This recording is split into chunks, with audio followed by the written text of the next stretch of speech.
This is part 14 of the Craftsman Emerson 150 drill press rebuild series. If you haven't seen part 13, click the link at the top of the screen. In this video, we will complete the final assembly of the drill press. Hello everyone, I'm Jeff and welcome to my shop. We got a lot to cover, so let's get to it. Starting with the base, we're going to be using super lube for pretty much everything. I'm going to lube the bores for the column in the base. There are two of these, one on the bottom and one on the top.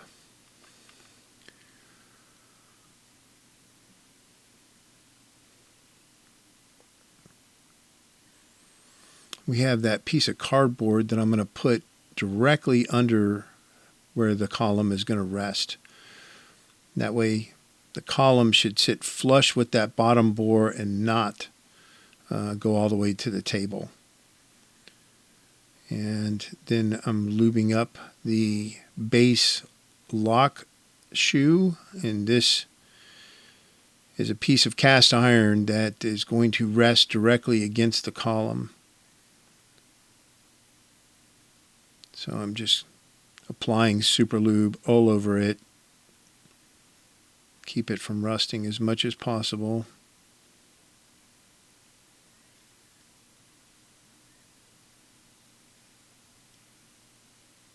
And then we'll install that inside the base.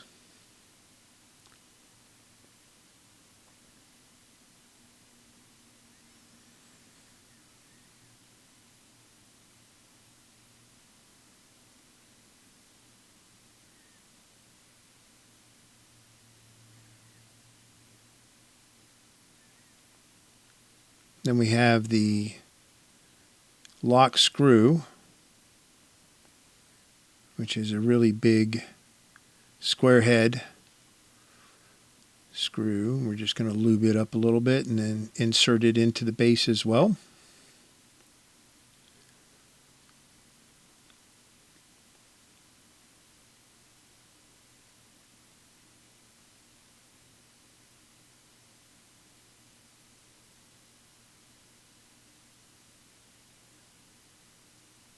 And then we can install the column.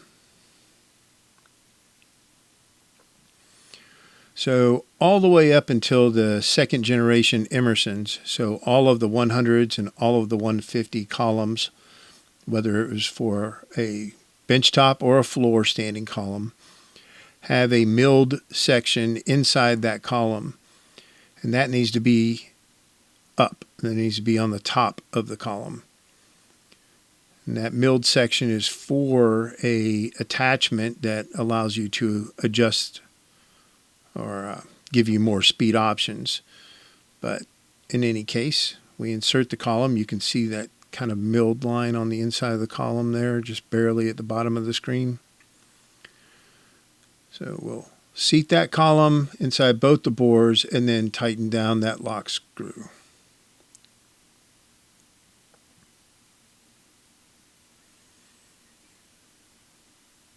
And that's pushing that lock shoe up against the column.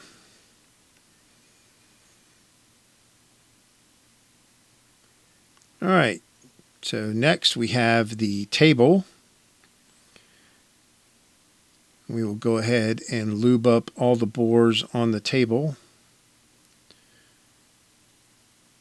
So you have the two column bores and then you have the lock bores. So I have a couple of column collars that I use to kind of set points on where to rest the table and the head casting. And we'll use one when we mount the head, but we're not going to use one here for the table. Instead, in a minute here, you'll see me walk away and I'm just going to grab a piece of 2x4 and use it as the rest for the table. And I think I'm trying to decide if I'm going to go get that column collar, but I end up deciding to just use a piece of 2x4, which is perfectly fine.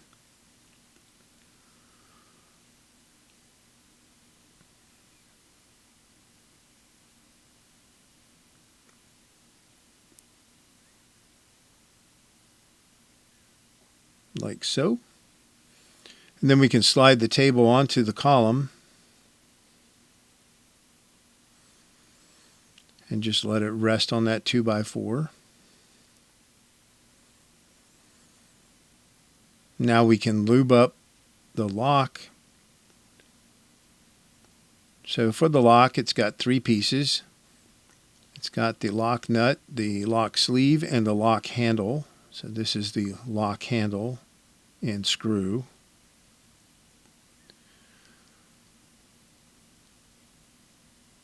And that is the lock nut.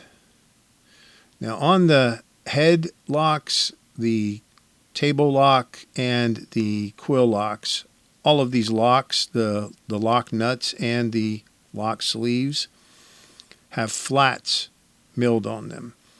And those flats need to face towards whatever you're locking. So in this case, they need to face towards the column. So we'll put the lock nut in there. Then we'll put the sleeve on the screw and lube it up.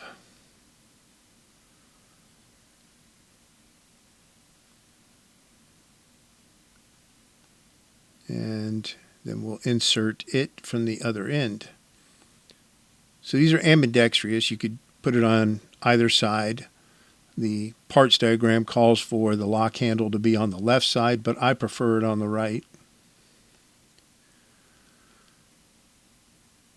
And then we can get rid of that 2x4.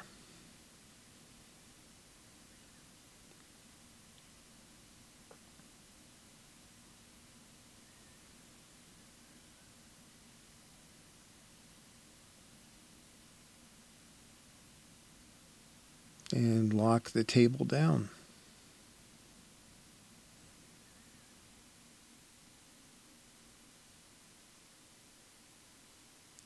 All right, so for the head casting, like I said, we're going to use a column collar. And I've already measured the inside bores of the head and know that I need to have this set at, I want to say it was like 10 3/4 or 11 3/4. I can't remember now, but whatever it ends up being, that's where I'm going to put this column collar, and that will allow us to insert the head on the column, and the head will sit flush across the top with the column.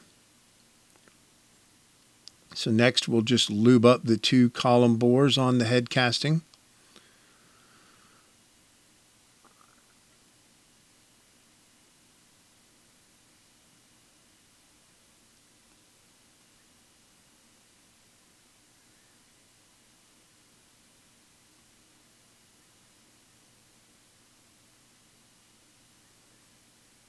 And we may as well go ahead and lube up some of these other bores. So we've got the 2 motor mount pin bores that are on the back of the head casting.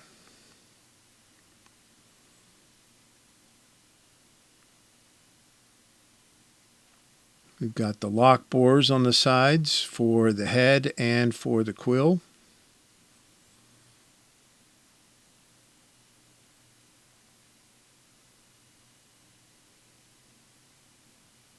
And we also have the pinion bores. I think I'm lubing up the quill lock bores now.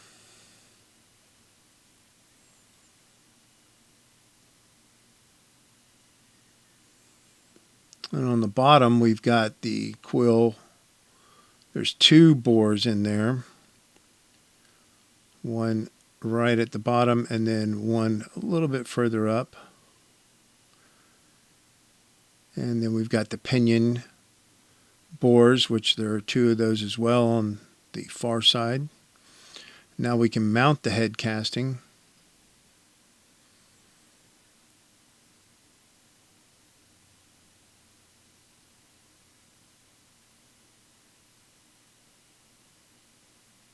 And there it is. So we'll just line that up.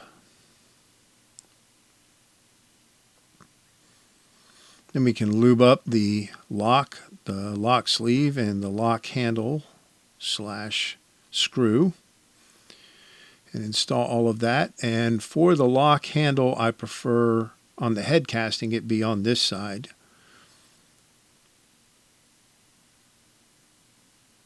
Keeps it out of the way of the feed handles. Then we can remove that column collar that we had on there. Next we have the spindle pulley assembly, and I'm just going to lube up that bore where the splines are, and then we're going to install it. Now we did not lube the bores that these bearings sit in. And so we've got the first bearing in there. We just need to get that second bearing into that top bore and the bottom bearing into that bottom bore.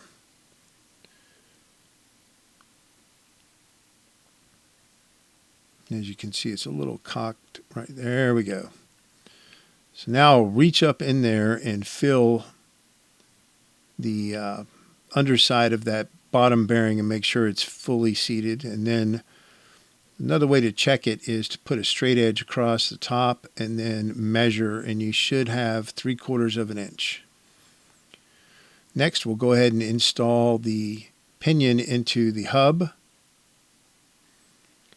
Line up those holes, then insert the spring into the pinion in the hub, and we'll go ahead and install that pin that has splines on 1/4 end of it,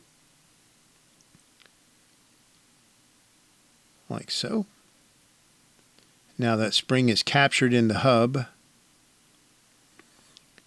We'll go ahead and lube up the pinion.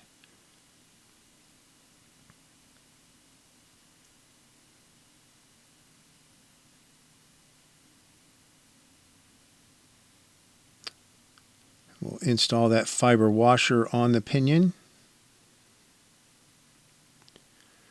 Next, we're going to go ahead and do this a little bit different than how I have it in the spring video. I'm going to pull the spring out a little bit, and I'm going to insert a small washer into the spring. And what this does is it kind of pushes that spring out, like you can see there. And it's small enough that we can slide it inside the head casting and hook the loop of the spring onto the roll pin inside the head casting. Once it's there and hooked, then we can remove that washer. And I'm just going to get a pair of needle nose to grab that washer, pull out on the hub a little bit, and then pull that washer right out of there.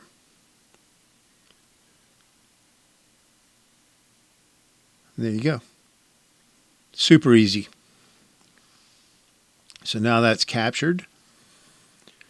Next we'll lube up the spindle quill assembly. So we're lubing the splines, and then we'll lube the quill. It's probably a good idea to add the quill gasket before you do that, but I didn't remember to. So here we have the quill gasket that I'm adding, and it's pushing all the lube down under the gasket. So we're going to add some more lube to that quill. And we need to lower the table so that we can slide the quill and spindle inside the head casting. So the first thing that's going to catch is the quill is going to catch on the pinion. So you need to pull out on the hub to let the quill pass the pinion. And then we're going to have to rotate the spindle pulley assembly so that the splines line up with the splines on the spindle. Then we can insert and go ahead and push back in on that hub and pinion so that it engages the gear rack on the quill. So now we can go ahead and tighten down all the screws that are on the feed stop bracket.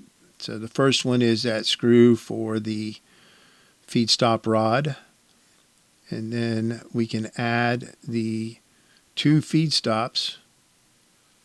Since we're using a 100 series, these are just basically nuts. And they've got a little fiber spacer that goes between them.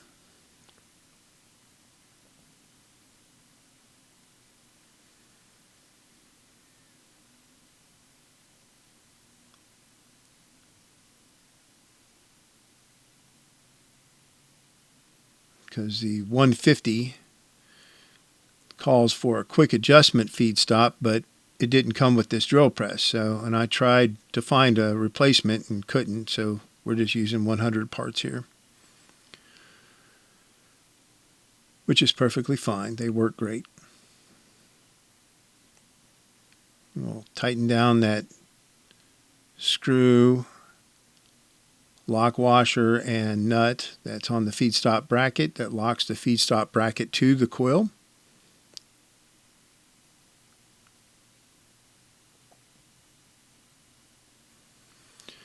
Then we'll make sure that everything's flowing smoothly, and if it does, then we can go ahead and start setting the tension. So we basically just hold on to the chuck and pull out on the hub and rotate it towards us until it starts grabbing tension, like so. And I've got a video on how to do all of this with the spring. I'll put a link for it here.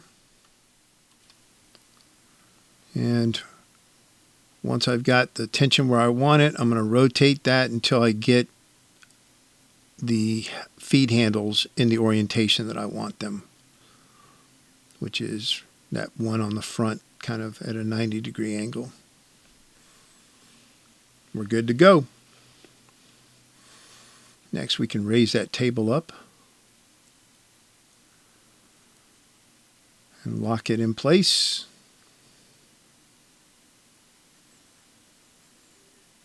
And then we can add the quill lock. So it's the same thing as the table lock and the head lock as far as parts. They're just smaller. However, the quill lock is the old style that is basically just a lock screw with a kind of a hex head on the end of it. And then you add a chrome handle over it.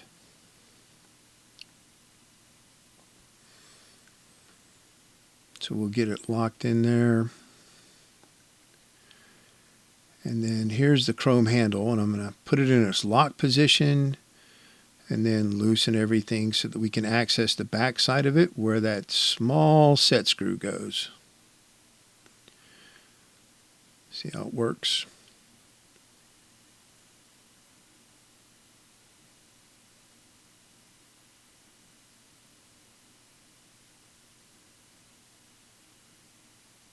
And that's locked. Next, we'll go ahead and start threading the motor mount lock screws into the head casting. And while we're on the back side here of the head casting, we'll go ahead and install the stud that goes on the back of the head casting. There's a kind of a pressed or stamped nut that goes on it, and then it screws into the back of the head casting. And this is how we level off the motor mount and lock it in place. So we just need to have it in there, and then we'll make final adjustments when we're ready to. So now we can mount the motor mount. The two rods or pins go into the head casting, and then we'll tighten down those lock screws. Now, keep your hands on the motor while you're doing this, because there's nothing holding that motor inside there until you lock those two screws down. And it will come straight out of the back of that thing and hit the floor if you let go of it.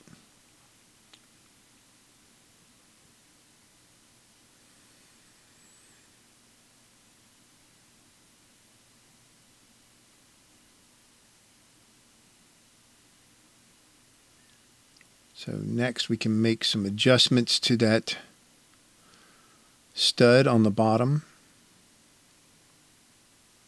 so that we get the motor sitting perpendicular to the back side of the head casting.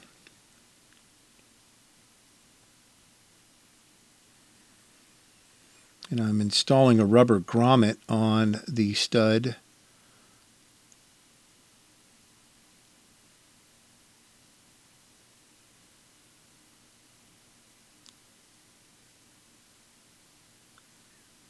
And then the mount just sits over that stud, and we can lock it down if we want, but we're still going to be making some adjustments to it. So next we're going to install the pulley, and the bore on this pulley is 5/8, I believe, and the shaft on the rotor is a 1/2 inch. So we've got a bushing that we put on there, and then the pulley. Then we'll install the 2 set screws for this pulley. One of them is a hex socket set screw, and the other one is a slotted set screw. The slotted one's probably original. But then we've got another bushing that sits on top of those 2 set screws, and then we can tighten all that down, and that makes sure that the pulley is centered on the shaft of the rotor. And you'll notice that right now this rear motor pulley is sitting way too high compared with the spindle pulley assembly. So what we need to do now is we need to loosen the motor mount screws and lower the motor, because we've got that pulley about as far down on the shaft as we want to go with it. So we're going to make adjustments to the motor rather than move the pulley up and down. So once we've got it level, then we can tighten everything back down.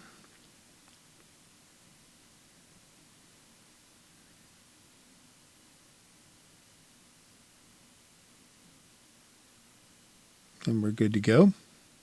Next we can install the belt, and I'm going to put this on the second sheave down. This is why we like tilting motor mounts. Once we unlock that stud, we can tilt the motor mount and adjust the belt. So right now we've got the motor pushed too far into the head casting, so we need to loosen those 2 lock screws. And you don't have to hold on to the motor now because the belt will keep it in place. And we just need to pull out on the motor, which will tension that belt. And you can see how the motor mount is kind of tilting at an angle towards the back. So we need to move that stud a little bit further out the back of the head casting so that it sits perpendicular with the back of the head casting once it's under tension. And we can tighten down those 2 lock screws.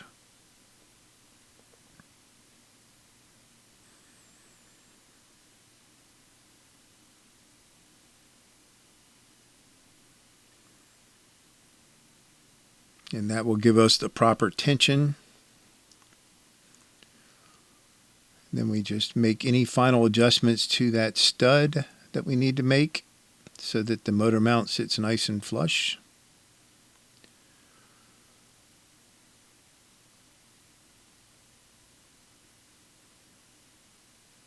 Then you can tighten down that stamped nut, which will kind of jam up against the head casting, and then lock that stud in place. So next we're ready to test the motor and make sure that the drill press is functioning properly. Everything seems to be running exactly as it should.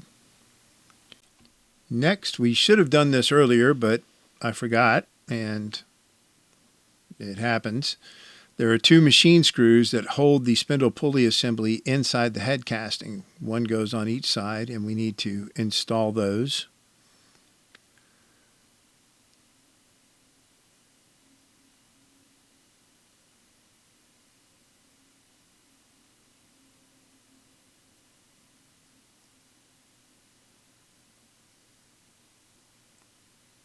Like so.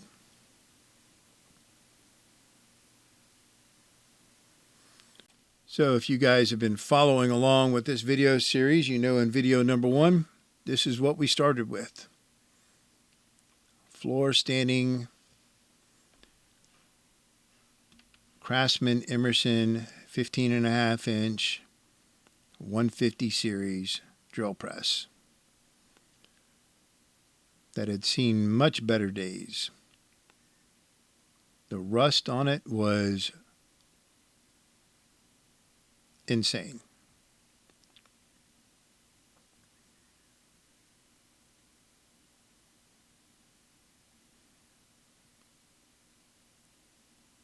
And we had to put a fair amount of work into rebuilding this thing.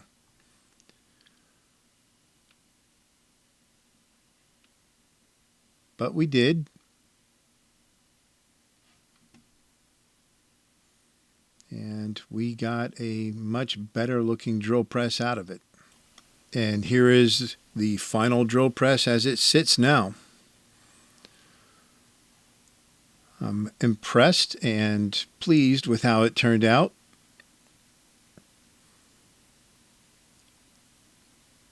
It was a good amount of work. But like I said in video number 1, I would not have chosen to, or I don't recommend that you buy a drill press that was in as bad of condition as this one was in originally. So what's my next project, you ask? It will be this. A Craftsman Emerson Gen 2 floor standing drill press. So I've rebuilt one of these, I guess a year or so ago. And I really wish I had kept it. So I went out and found another one. And this is what I'm going to be rebuilding next. And this one will be a keeper.